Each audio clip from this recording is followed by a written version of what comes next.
स्वागत है आपका न्यूज 24 एक्सप्रेस में। मैं हूं आपके साथ अंकिता। खबरों का सिलसिला शुरू करते हैं और देश दुनिया की तमाम बड़ी खबरों से आपको रूबरू करा देते हैं। शिवपुरी की करैरा विधानसभा में उपचुनाव होने हैं, जिसके चलते कैबिनेट मंत्री नरेंद्र सिंह तोमर ने क्षेत्र का दौरा किया। इस दौरान लोगों ने फूल माला पहनाकर उनका स्वागत किया।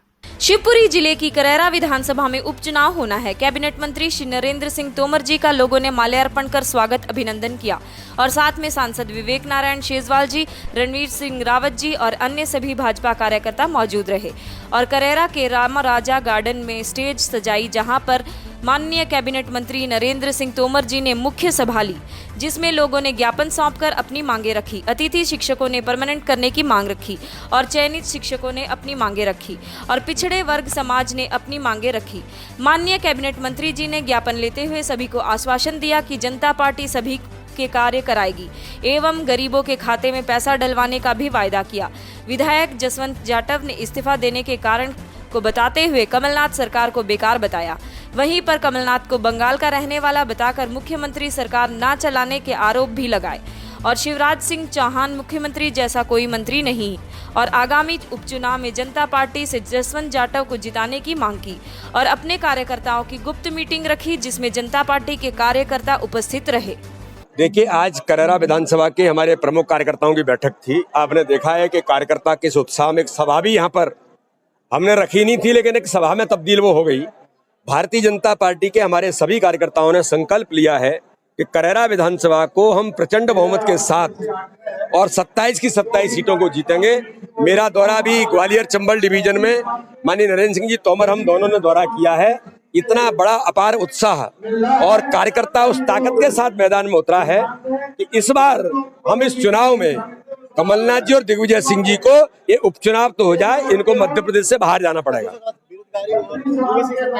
देखिए पूरे देश के अंदर आत्मनिर्भर भारत का अभियान माननीय प्रधानमंत्री ने लिया है। कृषि के क्षेत्र में, अन्य क्षेत्रों के अंदर स्किल डेवलपमेंट, लोगों को आत्मनिर्भर बनाना, ये भारतीय जनता पार्टी के नेतृत्व का संकल्प है। माननीय मोदी जी के नेतृत्व में लाखों नौजवानों को ये अवसर और बड़ी अपॉर्चुनिटी मिली है। गैस फैकल्टी से लेकर के सब लोगों के बारे में अगर इनके सबके हितों की बात अगर किसी ने किया तो भारतीय जनता पार्टी की सरकार ने की। चुनाव की दृष्टि से पूरी तरह तैयार है। सभी विधानसभा क्षेत्रों में हम लोगों का जाना हो रहा है। कार्यकर्ताओं में उत्साह है और सभी लोग किसी भी सूरत में पार्टी को जिताना चाहते हैं। आज कार्यकर्ताओं के बहुत सारे सुझाव आए, उसको भी हम योजना का भाग बनाएंगे और मुझे पूरा विश्वास है कि सभी सीटों पर भारतीय जनता पार्टी विजय हासिल करेगी। ज्योतिरादित्य सिंधिया ने गैस फैकल्टियों को लेकर परमानेंट करने का आश्वासन दिया। क्या गैस फैकल्टियों को लेकर ज्योतिरादित्य सिंधिया ने आश्वासन दिया था उनको परमानेंट करने। भारतीय जनता पार्टी की सरकार जो है वो हर वर्ग के बारे में समय समय पर विचार करती रहती है और आपको मालूम है कि जब हम सरकार में आए थे तो शिक्षाकर्मी को 500 रुपए मिलते थे। भारतीय जनता पार्टी की सरकार ने शिक्षाकर्मी को अध्यापक बनाया और आज उसको 40,000 रुपए मिलते हैं। आने वाले कल में जैसे जैसे समस्याओं सामने आएंगे उनको हल करते जाएंगे। ओबीसी को लेकर 27% लगातार प्रदेश में बढ़ चढ़ के ओबीसी के मामले में ओबीसी के लोगों को चिंता नहीं करना चाहिए। भारतीय जनता पार्टी और भारतीय जनता पार्टी की राज्य सरकार उनके इशू के साथ पूरी ताकत से खड़ी है। तारानगर में जमीनी विवाद के चलते 3 भाइयों ने पड़ोस में रहने वाली महिला और उसके जेठ पर जानलेवा हमला कर दिया। इतना ही नहीं, आरोपी भाइयों ने घटना का पूरा वीडियो भी बनाया, जो इन दिनों सोशल मीडिया पर खूब वायरल हो रहा है। फिलहाल पुलिस आरोपी भाइयों पर जांच कर रही है। जमीनी विवाद को लेकर 3 भाइयों ने मिलकर एक पड़ोसी महिला व उसके जेठ पर जानलेवा हमला कर दिया। उक्त तीनों भाइयों ने घटना का वीडियो भी बनाया। वीडियो हुआ वायरल। पुलिस से मिली जानकारी के अनुसार वार्ड 18 की एक महिला ने अपने जेठ के साथ थाने में मामला दर्ज करवाया कि मैं और मेरा पति अपने खेत में कृषि कार्य कर रहे थे कि उनके एक पड़ोसी पवन कुमार पुत्र घीसाराम, नरेश कुमार पुत्र घीसाराम व संजय कुमार पुत्र लीलाधर माली ने एक राय होकर हाथों में कुल्हाड़ी लेकर हमारे खेतों में घुसकर हमें जान से मारने की नीयत से हमारे ऊपर वार कर दिया। पवन ने मेरे बालों को नोचा तथा जमीन पर घसीटने लगा और मेरी ओढ़नी सिर से उतारकर फेंक दी। मेरे गले में पहना हुआ मंगलसूत्र भी छीन लिया। मैंने जोर जोर से शोर मचाया तो मेरे जेठ ने आकर बीच बचाव करने आए तो उक्त लोगों ने मेरे जेठ पर भी कुल्हाड़ी से जानलेवा हमला कर दिया। मेरे जेठ के गले में सोने की चैन थी, वो भी छीन कर ले गए तथा जेब में 4,500 रुपए थे, वो भी निकाल लिए। जाते जाते ये भी कह गए कि आज तो आपको छोड़ दिया लेकिन आपको जान से मारकर ही दम लेंगे। पुलिस ने धारा 447, 341, 323, 354, 382 के अंतर्गत मामला दर्ज कर जांच शुरू कर दी है।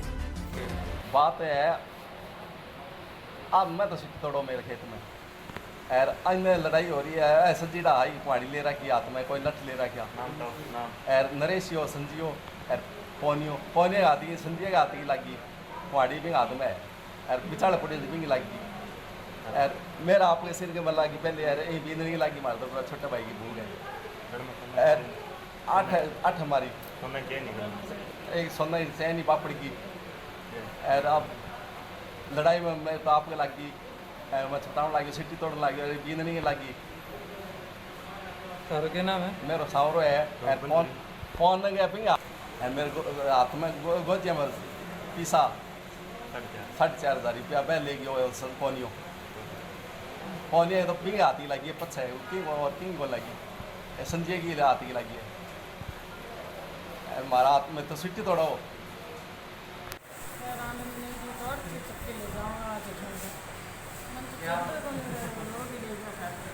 आप बताओ। लेन आई तूड़ी में झोंपड़े में से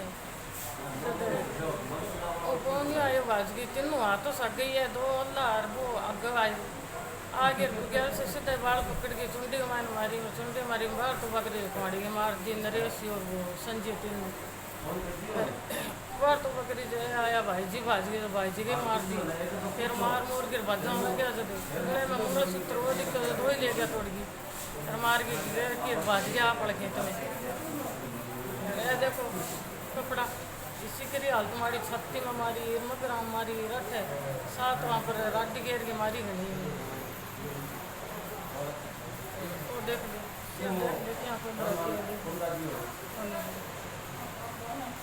हाँ क्या नाम है? गंगा देवी वार्ड नंबर कितना है? 18 कटा का होते तारनगर की कस्बा तारानगर में वार्ड नंबर 18 में श्रावणमल गहलोत और उसके भतीजे पवन कुमार गहलोत में काफ़ी टाइम से ज़मीन को लेकर विवाद चल रहा है।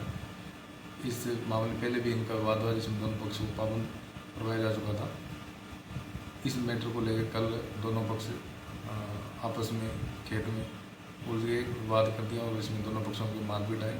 इसमें एक पक्ष की ओर से गंगा देवी वाइफ ऑफ ओम प्रकाश गहलोत और दूसरे पक्ष पवन कुमार गहलोत ने आपस में एक दूसरे के खिलाफ मारपीट के मुकदमे दर्ज कराए हैं, जिसमें दोनों पक्ष की जांच जारी। सिवनी में आम आदमी पार्टी ने भारी बारिश से तबाह फसलों का सर्वे किया। सर्वे के बाद पार्टी के कार्यकर्ताओं ने कलेक्टर को सीएम के नाम ज्ञापन सौंपा। आम आदमी पार्टी जिला सिवनी के अध्यक्ष दुर्गेश विश्वकर्मा के नेतृत्व में विगत दिनों हुई अतिवर्षा तूफान से खराब फसलों का तत्काल सर्वे कराया।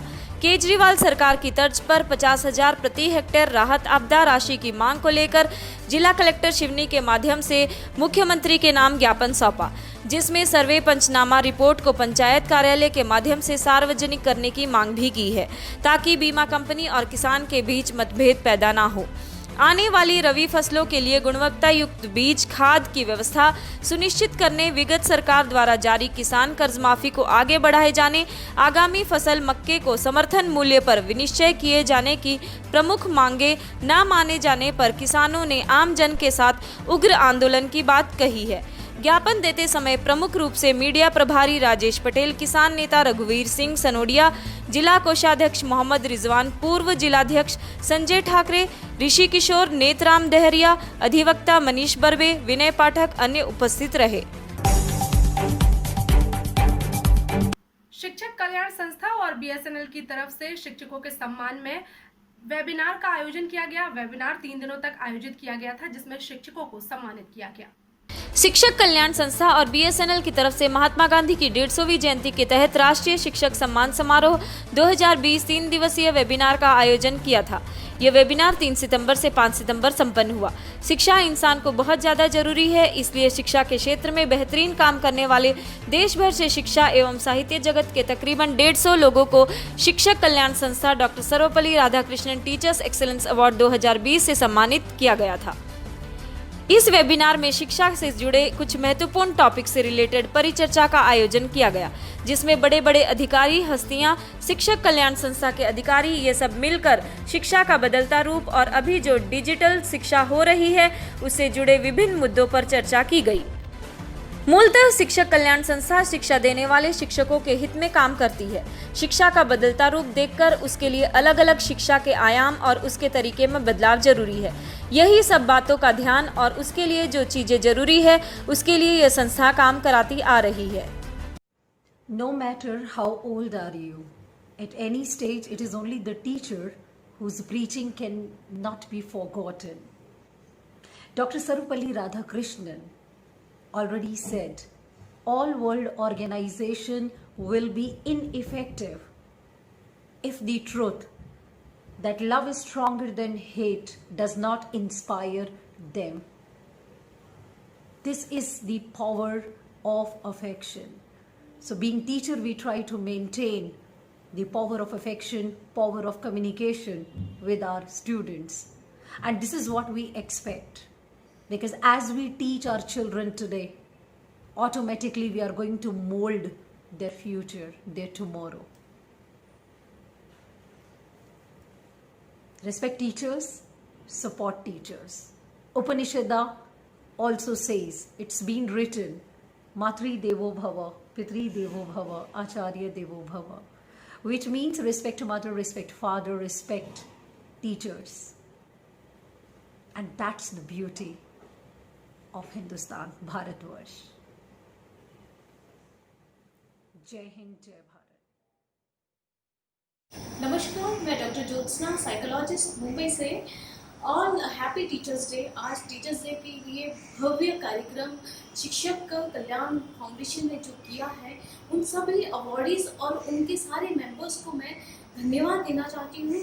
उन्होंने मुझे इनवाइटी किया था एज ए गेस्ट स्पीकर और एक अवार्ड से भी नवाजा गया है।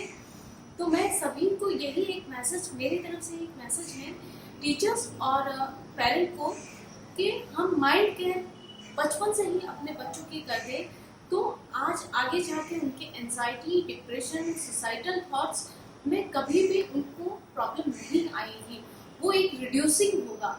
तो ये सारी चीज़ें आपको माइंड केयर अपने बचपन से ही आप अपने बच्चों को और टीचर्स को ये अवेयरनेस करवाना चाहिए कि बचपन से ही आप उनके ऊपर ध्यान दें, ताकि माइंड केयर और मेंटली वो स्ट्रॉन्ग रहे। बस यही मैसेज करना चाहती हूँ सभी को। धन्यवाद। शिक्षक दिवस के उपलक्ष्य में मुझे जो ये पुरस्कार दिया जा रहा है, उसके लिए मैं आप सभी का हृदय से आभार व्यक्त करता हूँ। और चंद लाइनें आज के शिक्षक दिवस में, आज के नवयुग शिक्षक दिवस के रूप में मैं आपको प्रेषित कर रहा हूँ। नव शिक्षा के इस प्रांगण में एक देश लिए, मैं हर आंगन गाता जाता संदेश लिए, भूमिका अहम हर छात्र राष्ट्र निर्माण में, जनहित में विकसित हो पूजा नूतन परिवेश लिए, कलम वही जो जगत नचा दे, कर क्रांति तहलका मचा दे। धन्यवाद। जय Bharat. I am Leena Vig, Director, Explore Canvas. I would like to thank you to the Shikshak Kalyan Foundation for providing me the opportunity to share my views on teachers' mental health during 3-day webinar and Dr. Sarvapalli Radhakrishnan Excellence Award Ceremony. I am so happy to be the part of this informative program as a guest speaker and as a moderator. Thank you so much for selecting me to receive the award too. This is one of the most significant event of my professional career. Thank you. Kaushambi में national highway 2 के किनारे एक गर्भवती महिला ने नवजात बच्चे को जन्म दिया। जनपद कौशाम्बी के सैनी बस स्टॉप के बाहर शुक्रवार दोपहर एक महिला ने नेशनल हाईवे NH2 के किनारे नवजात बच्चे को जन्म दिया। फतेहपुर जिले के विनोवा नगर निवासी निशा पति विक्रम बाइक के द्वारा मिर्जापुर जा रहा था। दंपति अस्पताल में भर्ती अपनी बीमार सास को देखने जा रहे थे। जैसे ही दंपति कौशाम्बी के सैनी हाईवे पे पहुंचा, उसकी प्रेग्नेंट पत्नी निशा के पेट में दर्द उठा। जब तक पति कुछ समझ पाता, महिला ने हाईवे के किनारे बैठ गई और डिवाइडर का सहारा लेकर होर्डिंग की आड़ में एक बच्चे को जन्म दे दिया। पास से गुजर रहे लोगों ने तत्काल 108 नंबर पे इसकी सूचना दी। सूचना पे पहुंची डॉक्टरों की टीम ने जच्चा बच्चा को कड़ा स्थित सरकारी अस्पताल में भर्ती किया। अधीक्षक डॉक्टर नीरज सिंह की देखरेख में दोनों का उचित उपचार किया गया। माँ बेटा दोनों स्वस्थ हैं। फतेहपुर के एक दंपति जो मिर्जापुर जा रहे थे, सैनी हाईवे में इनकी डिलीवरी हो गई। सूचना मिलने पर एम्बुलेंस भेजकर उनको यहाँ पर CSC समुदाय स्वास्थ्य केंद्र बुला दिया गया और भर्ती करके इनका उपचार किया जा रहा है। सालासर धाम में जरूरतमंद लोगों को निःशुल्क होम्योपैथिक दवा का वितरण किया गया। सालासर बालाजी धाम के लक्ष्मी नारायण पुजारी के सानिध्य में दवा वितरण कार्यक्रमों की कड़ी में आज रतनगढ़ क्षेत्र के परसनेव अखाराम जी मंदिर के नेतृत्व में 1000 जरूरतमंद लोगों के लिए इम्यूनिटी पावर बढ़ाने वाली होम्योपैथी दवा का निःशुल्क वितरण कार्यक्रम शुरू किया गया। कार्यक्रम में विष्णु पुजारी ने बताया कि अब तक विभिन्न स्थानों पर 32,000 जरूरतमंद लोगों तक दवा वितरण के लिए भेजी जा चुकी है।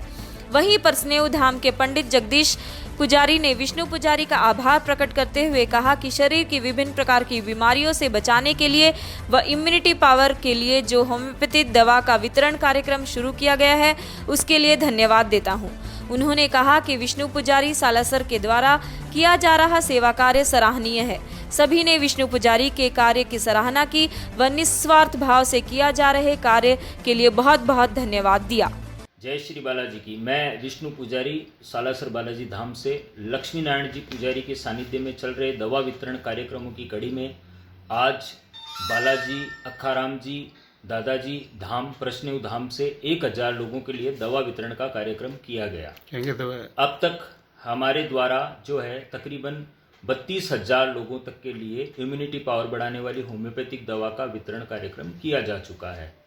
पूरे राजस्थान के अंदर लगभग सारे जिलों के अंदर ही हमारे हर एक चाहे वो अपने प्रदेश अध्यक्ष पूनिया जी हो, चाहे लोकसभा सांसद बोहरा जी हो, चाहे अखिल भारतीय दादीज ब्राह्मण महासभा महिला प्रकोष्ठ हो, और इन सब के सानिध्य में होके और लगभग पूरे राजस्थान के अंदर अभी तक 32,000 लोगों के लिए दवा वितरण का कार्यक्रम हो चुका है। जय श्री बालाजी की। मोतिहारी के केसरिया विधानसभा में ढाका विधायक फैजल रहमान का कौमी एकता फ्रंट ने स्वागत किया। मोतिहारी के केसरिया में ढाका विधायक फैसल रहमान पटना से अपने घर जाने के क्रम में केसरिया में रुके, जहां कौमी एकता फ्रंट के बैनर तले फैसल रहमान को कार्यकर्ताओं ने फूलमाला से भव्य स्वागत किया। इसके पश्चात केसरिया नगर के वार्ड नंबर 8 स्थित कौमी एकता फ्रंट के कार्यालय में एक विशेष बैठक की गई। बैठक को संबोधित करते हुए मोहम्मद रहमान ने कहा कि कौमी एकता फ्रंट गरीबों के हक के लिए काम करती है। वहीं उन्होंने कहा कि कौमी एकता के मजबूती से ही देश मजबूत होगा। जात पात से ऊपर उठकर हमें आपसी सद्भाव को कायम रखना चाहिए। वहीं उन्होंने कहा कि इस देश की गंगा जमुना तहजीब ही हमारी शान है और इसकी हिफाजत करना हमारा दायित्व है। इस मौके पर मौलाना अनीसुर रहमान चिश्ती, तौकीर रजा इलाहाबादी सहित अन्य उपस्थित थे। हमारे बड़े भाई वसील खान साहब 2008 में कौमी एकता का गठन किया। इस कौमी एकता के बैनर तले हम लोग चाहते हैं पूरे देश में भाईचारा कायम रहे। जब तक भाईचारा कायम नहीं होगा, जब तक हमारे देश का और हमारे गांव का इलाके का विकास नहीं हो सकता है। इसको लेकर हम लोग हमेशा इस मुहिम को आगे बढ़ाते रहते हैं। उसी दौरान आज हम लोग केसरिया में कौमी एकता के ऑफिस में आए हैं। सभी लोगों से अपील करते हैं कि आपसी भाईचारा बना रहे, इलाका शांत रहे, सब लोग आगे बढ़ते रहे, देश का विकास, राज्य का विकास, अपने जिला का विकास होता रहे। कोलसिया में शिक्षक दिवस के अवसर पर निर्भया स्क्वाड ने शिक्षकों का सम्मान किया।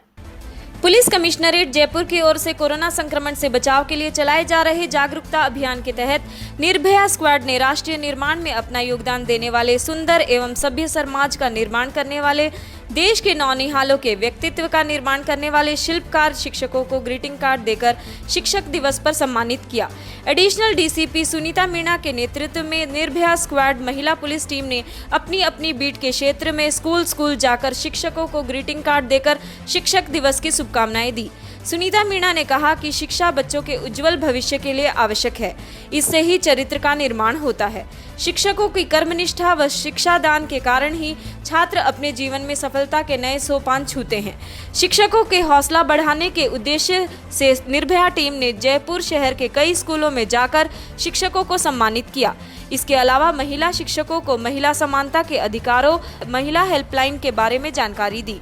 इस अवसर पर शिक्षकों ने भी निर्भया टीम का आभार जताया।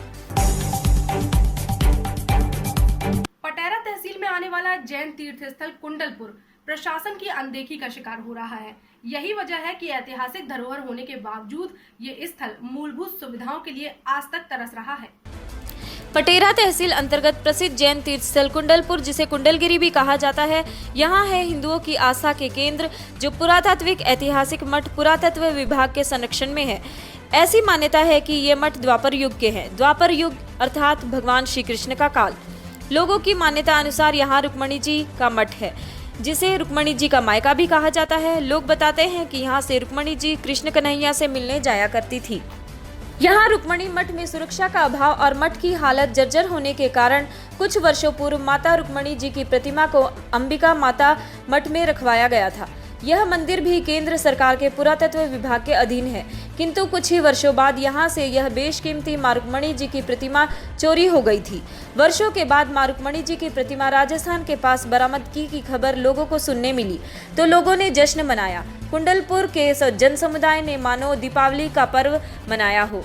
उक्त प्रतिमा को विदिशा के जैसी नगर पुरातत्व विभाग की देखरेख में रखने के बाद वर्तमान सांसद और केंद्रीय संस्कृति मंत्री प्रहलाद पटेल जी द्वारा प्रयासों से दामोह पुरातत्व विभाग तक तो सुरक्षित रखवा दिया गया, किंतु वर्षों से क्षेत्रीय जनसमुदाय की मांग है कि मां रुक्मणी जी की प्रतिमा अपने मठ में स्थापित हो जाए और सुरक्षा के नवीन साधन यहां स्थापित हो जाए, पर अभी तक किसी ने कोई ध्यान नहीं दिया। हालांकि सांसद और संस्कृति मंत्री प्रहलाद पटेल ने अपने कुंडलपुर मठ आगमन पर प्रतिमा को पुनः कुंडलपुर लाए जाने का आश्वासन अवश्य यहां के लोगों को दिया। मां रुक्मणी की प्रतिमा जब भी आए, किंतु देखरेख के अभाव में ये मठ क्षतिग्रस्त होते जा रहे हैं। जहां अंबिका माता मठ तक जाने आम रास्ता भी भक्तों को नसीब नहीं है। यहाँ न प्रकाश की व्यवस्था है और न ही पानी की व्यवस्था है, जिससे अब यहाँ भक्तों का आना भी कम होता जा रहा है। यदि ऐसी ही उदासीनता इन ऐतिहासिक प्राचीन धरोहरों के लिए रही तो वह दिन दूर नहीं जब सिर्फ सुनने के लिए मठ रह जाएंगे। हिंदू आस्थाओं का प्रतीक क्षेत्र, जहां शासन प्रशासन मूलभूत सड़क, बिजली, पानी, रुकने, धर्मशाला आदि की मुख्य समस्या बनी हुई है। न जाने कब तक इस तरफ ध्यान आकर्षण होगा। मेरा नाम अशोक गर्ग है, मैं स्थानीय निवासी हूँ कुंडलपुर का। यह अति प्राचीन मंदिर है। यहाँ पर दो मठ हैं, रुक्मणी जी का और अंबिका जी का। ये बहुत अति प्राचीन है, लेकिन बहुत ज़्यादा यहाँ पर सुविधाओं का अभाव है। इसके कारण यहाँ पर विकास नहीं हो पा रहा है और हम सबसे सरकार से भी प्रार्थना करते हैं कि यहाँ पर कुछ ध्यान दें, जिसके कारण यहाँ से विकास हो। तो अति प्राचीन यहाँ कम से कम 10-20 गाँव के लोग यहाँ पे नवदुर्गाओं में और यहाँ पे आते रहते हैं। रुक्मणी जी की जो मूर्ति चोरी हुई थी, हम सब क्षेत्रवासियों की यह मांग है कि यह मूर्ति पुनः यहाँ आके स्थापित हो जाए। हम सभी क्षेत्रवासी यही चाहते हैं और यहाँ आने जाने में बहुत ज़्यादा असुविधा होती है। इसकी भी मांग करते हैं कि यहाँ रोड वगैरह भी हो जाए और मूर्ति जो कि दमोह में पुरातत्व विभाग में आ चुकी है, जो चोरी हुई थी तो वो दमोह पुरातत्व विभाग में आ चुकी है और वो पुनः कुंडलपुर में फिर यहीं स्थापित की जाए। यहाँ के सब क्षेत्रवासियों की यही मांग है शासन से और प्रशासन से, लेकिन इसकी ओर किसी का भी ध्यान नहीं जा रहा है। स्मारक है। यहाँ की जो मूर्ति है 2002 में यह मठ क्षतिग्रस्त होने के कारण वह मूर्ति ग्राम पंचायत सरपंचों के द्वारा यह अंबिका मठ में रखवा दी गई थी और वहाँ से 10-12 वर्ष के बाद में चोरी हुई। वह मूर्ति पकड़ी गई और वहाँ से अपने सांसद श्री प्रहलाद पटेल जी के द्वारा दमोह संग्रहालय आ चुकी है और इस मठ में जो कुछ भी कार्य होना है वह हो करके वह मूर्ति यहीं आ जाए तो अति सुंदर रहेगा। और यह स्मारक जिस मंदिर की मूर्ति जो चोरी गई है और उसी मंदिर में आ जाए तो अति उत्तम रहेगा। रायगढ़ में स्थित एनटीपीसी का प्लांट स्थानीय लोगों के साथ दोहरा रवैया अपना रहा है। एनटीपीसी प्रबंधन विस्थापित ग्रामीणों को न रोजगार दे रहा है और न ही उनकी सुविधाओं का ख्याल रख रहा है। ताजा मामला रायगढ़ जिले के निकटतम ग्राम लारा तहसील पुसौर में स्थित एनटीपीसी का है, जिसके भ्रष्ट और गैर जिम्मेदार प्रबंधन की कई कहानियां सामने आती रही हैं, जिनमें स्थानीय भू विस्थापितों से विवाद, आश्रित ग्रामों के विकास कार्यों में गड़बड़ियां, चोरी छिपे 2 नंबर के कोयलों की खेप खोपने सहित पात्रता योग्य भू विस्थापितों को रोजगार न दिए जाने के मामले प्रमुख रहे हैं। वर्तमान में भी इसी समस्या को लेकर एक पीड़ित परिवार मीडिया के सामने आया और अपनी व्यथा सुनाई। पीड़ित नायक परिवार के लोगों का कहना है कि वर्ष 2019 में एनटीपीसी लारा ने कंपनी में भर्ती के लिए करीब 79 विभिन्न पदों का विज्ञापन जारी किया था, जिसमें स्थानीय भू विस्थापितों को पुनर्वास नीति के तहत उक्त भर्ती में प्राथमिकता दी जानी थी। पीड़ित परिवार से आवेदक सरोज कुमार नायक और मनोज कुमार नायक, पिता बाल मुकुंद नायक, निवासी आड़मुड़ा तहसील पुसौर जिला रायगढ़, जिनका नाम प्रथम पात्रता सूची में प्रकाशित होने के बावजूद एनटीपीसी कंपनी प्रबंधन ने उन्हें सही समय पर नौकरी नहीं दी, जबकि इस संबंध में शासन से लेकर जनप्रतिनिधि स्तर के तमाम आदेश और पत्र प्रबंधन को उनकी तरफ से दिया जा चुका है। इसके बावजूद कंपनी के एक अधिकारी के हठधर्मिता के कारण न केवल पीड़ित नायक परिवार के दोनों बच्चों को बल्कि उन जैसे गरीब 1 दर्जन से अधिक पात्र युवकों को पुनर्वास नीति का लाभ उद्योग प्रबंधन नहीं दे रहा है। यहाँ ध्यान देने योग्य ये बात है कि वर्ष 2017-18 में पुनर्वास नीति के तहत रोजगार और प्रभावित भूमि के उचित मूल्य की मांग को लेकर प्रभावित ग्रामीणों ने अब तक का सबसे बड़ा 100 दिनों का शांतिपूर्ण विरोध प्रदर्शन कंपनी प्रबंधन के विरुद्ध किया था, जिसके बदले प्रबंधन ने स्थानीय प्रशासन के सहयोग से विरोधकर्ता ग्रामीणों को बेरहमी से दमन कर उन्हें जेल भेजा था। हमारे योग्यता में पुनर्वास नीति के तहत हमारे जितना भी नियम है वो सब में हम लोग सही पाया गया है। तहसीलदार मैडम के द्वारा भी और एसडीएम सर के द्वारा भी सही पाया गया है। धारा प्रकाशन 4 के पूर्व 3 वर्षों से ये लोग मान्यता लिए गए, तो हमारे 2003 से जमीन इनके खुद के नाम से जमीन दिए। क्या करना चाहते हैं आप इसके विषय में? क्या चाहते हैं आप? हम लोग सही न्याय चाहते हैं कि इनको भी पात्रता सूची में शामिल किया जाए, जो कि इनका प्रशासन की पात्रता सूची में 13 नंबर और 19 नंबर में इनका सूची में नाम है। इसके बावजूद भी ये लोग मतलब कार्रवाई नहीं हुआ। मैं तो स्वयं हूँ, उसके बावजूद मेरे बड़े भाई हैं और मेरे जैसे 20-25 लोग इससे मतलब ग्रस्त हैं कि आज तक उनका नाम ये पात्रता सूची में शामिल नहीं किया गया है, जबकि इसका प्रोसेस 2 माह कंप्लीट हो चुका है, तो उसके बावजूद भी नाम नहीं जोड़ा जा रहा है। इसमें किसकी गलती मानते हैं आप? किसी कारण में स्थानीय युवकों को रोजगार नहीं मिल पा रहा? इसमें लारा एनटीपीसी प्रबंधन का साजिश है, जो कि हम जैसे पात्र योग्यता मतलब आवेदकों का नाम शामिल नहीं किया जा रहा है। इसमें बहुत बड़ा षड्यंत्र है लारा प्रबंधन के द्वारा। तो खबरों में फिलहाल इतना ही। आप देखते रहिए न्यूज़ 24 एक्सप्रेस। नमस्कार।